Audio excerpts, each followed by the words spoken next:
The place Gaixia, today's Anhui province, China. The Battle of Gaixia in China in December 202 BC established the Han dynasty in power. In 256 BC, a new ruler, Jing, had come to power in the westernmost Chinese state of Qin. He took the ruling name of Qin Shi Huangdi, and between 230 and 221 BC, conquered his rivals in the remaining 7 Chinese states. He then united China under the Qin dynasty, which gave its name to China. The emperor divided China into administrative districts, standardized weights and measures, ordered a widespread disarmament, and melted down the weapons.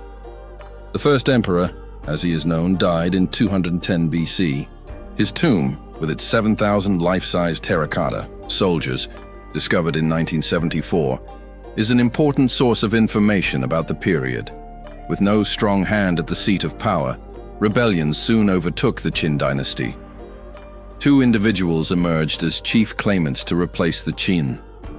They were Liu Bang, a former peasant, and who had risen to be a bureaucrat, under Qin Shi Huangdi, and Xiang Yu, a professional soldier from Chu, the largest of the previous states and located in east-central China. Xiang established his military reputation, leading Chu forces against the Qin beginning in 209 BC. Liu, meanwhile, raised forces in northern China, in present-day Hubei province, against the Qin. In 208 BC, he joined Xiang in establishing a new ruler in Chu as a rival to the Qin. Xiang then marched to the city of Julu to raise a siege by Qin forces. Xiang's victory there gave him command of all forces opposing the Qin. The new Chu ruler, meanwhile, dispatched Liu to attack territory around the Qin capital of Xianyang. There, Liu Bang won a number of victories, the most important being Atlantean in late 206 BC. As a consequence, Liu captured the last Qin ruler and secured the capital. Liu then set up a new administration, winning the support of the peasants through reforms. A few months later, Xiang arrived at Xianyang. He promptly executed the last Qin ruler, seized the treasury for his own benefit, and allowed his soldiers to loot. Liu opposed these actions, but kept quiet. Xiang reorganized China, eschewing the strongly centralized Qin state in favor of a confederation of 19 kingdoms. Xiang cemented his position by ordering the execution of the Chu ruler he had recently installed in power. Xiang assigned Liu one of the 19 new kingdoms, the most remote of the 3 kingdoms carved from former Qin territory.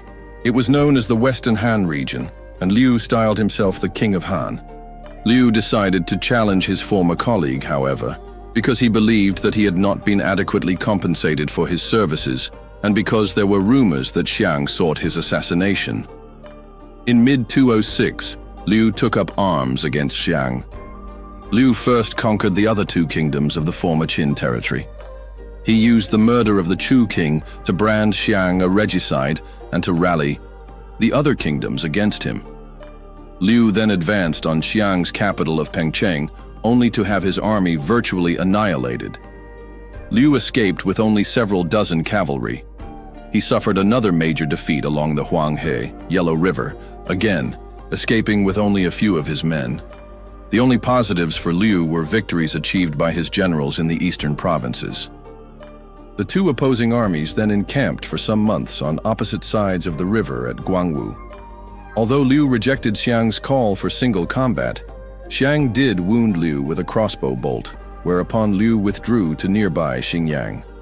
Xiang laid siege to the city, but his supply lines were in the hands of Liu's generals, who were so successful in harassing them that Xiang was forced to take much of his force to deal with them. This allowed Liu to defeat the remainder of Xiang's troops at Xingyang, whereupon Xiang returned. Liu again refused battle and withdrew into the mountains. Xiang then offered to split China with Liu Bang, who agreed. Xiang took the west, and Liu took the east. This arrangement did not last. Liu's advisors convinced him that he had the support of most provincial leaders. That and reports of the weakening of Chu forces led Liu to take up arms again. The decisive confrontation occurred at Gaixia, in present-day Anhui province, beginning in December 202. There Xiang and some 100,000 men constructed a walled camp, which Liu and a reported 300,000 men surrounded. Over the ensuing weeks, a series of attacks at different points along the defenses brought success. Early one morning at the end of December, Xiang and 800 cavalry broke out, hoping to avoid defeat and capture. Liu sent 5,000 horsemen in pursuit. Xiang reached the Wujiang River with only 100 men and was cornered by the Han cavalry. Xiang then led a series of forays against his enemy. Although he and his men killed a number of the Han each time, his own force grew steadily smaller. Knowing that the end was near, Xiang committed suicide. All Chu territory now surrendered to Liu except the city of Lu. Liu invested that city, which refused to submit until Liu rode out with the head of Xiang. Impressed with the courage of the defenders, Liu treated the city honorably, allowed Xiang's body to be buried with full honors, and refused to execute any of the family of his defeated foe. Liu's victory removed the last threat to his power and enabled him to establish the Han dynasty under the imperial name of Gaozu. A highly effective emperor, Gaozu ruled until 195 BCE, reforming the administration and embracing Confucianism. He and his successors also expanded the territory of the empire,